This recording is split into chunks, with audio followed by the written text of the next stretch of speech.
ഹരി ഓം ശ്രീ ഗുരുഭ്യോ നമ.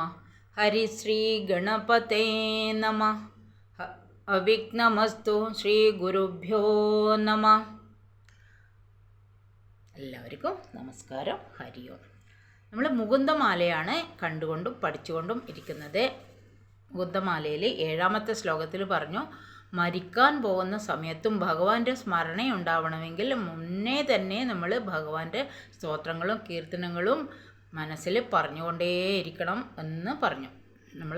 നമ്മുടെ അറിവ് വെച്ചിട്ട് നമ്മളത് ചെയ്തുകൊണ്ടേയിരിക്കണം. നമ്മൾക്ക് 8ാമത്തെ ശ്ലോകം ചൊല്ലാം.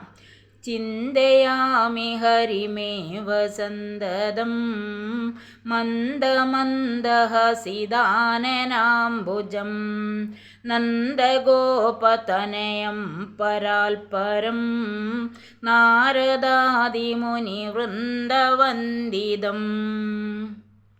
അതായത് മനോഹരമായ മന്ദഹാസം കൊണ്ട് ശോഭിക്കുന്ന മുഖാരവിന്ദത്തോടു കൂടിയ ഭഗവാനെ, നന്ദഗോപസുതനാണ് ഭഗവാൻ. നന്ദഗോപസുതനെ പരത്തിലും പരമായിട്ടുള്ളവനും നാരദാദി മുനി, അതായത് സപ്തർഷികളൊക്കെ ഉണ്ടല്ലോ, അപ്പം നാരദാദി മുനികളാൽ സേവിക്കപ്പെടുന്നതും സദാ നാരദ മഹർഷി നാരായണ നാരായണ നാരായണ ചൊല്ലി ചൊല്ലി ഈ എല്ലാ ലോകത്തും സഞ്ചരിക്കുന്ന മഹർഷിയാണ്.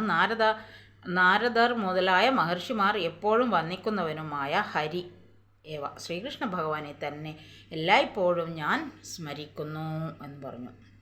മന്ദഹാസം കൊണ്ട് മനോഹരമായ മുഖത്തോടു കൂടിയവനും നന്ദഗോപപുത്രനും സർവോത്തമനും നാരദാദി മഹർഷിമാരാൽ കൂടി വന്ദിക്കപ്പെടുന്നവനുമായ ശ്രീകൃഷ്ണ ഭഗവാനെ ഞാൻ എപ്പോഴും ധ്യാനിക്കുന്നു. ഭക്തന്മാരോടുള്ള സ്നേഹം കൊണ്ട് ഭഗവാന്റെ മുഖത്ത് എപ്പോഴും ഒരു മന്ദഹാസമുണ്ടാവും, പുഞ്ചിരി ഉണ്ടാവും. ആ പ്രസന്നനായ ഭഗവാനെ സ്മരിക്കുന്നത് കൊണ്ട് നമ്മുടെ മനസ്സും ശുദ്ധമായിത്തീരുന്നു. നമ്മുടെ മനസ്സും വളരെ ശാന്തമായിത്തീരുന്നു, ശുദ്ധമായിത്തീരുന്നു. അതിനായി ഞാൻ എപ്പോഴും ഭഗവാനെ സ്മരിക്കുന്നു എന്നർത്ഥം. ഹരി ഓം ശ്രീ ഗുരുഭ്യോ നമ. എല്ലാവർക്കും നമസ്കാരം. ഓം തത്സത്. ഹരി ഓം ശ്രീ ഗുരുഭ്യോ നമ. ഹരി ഓം.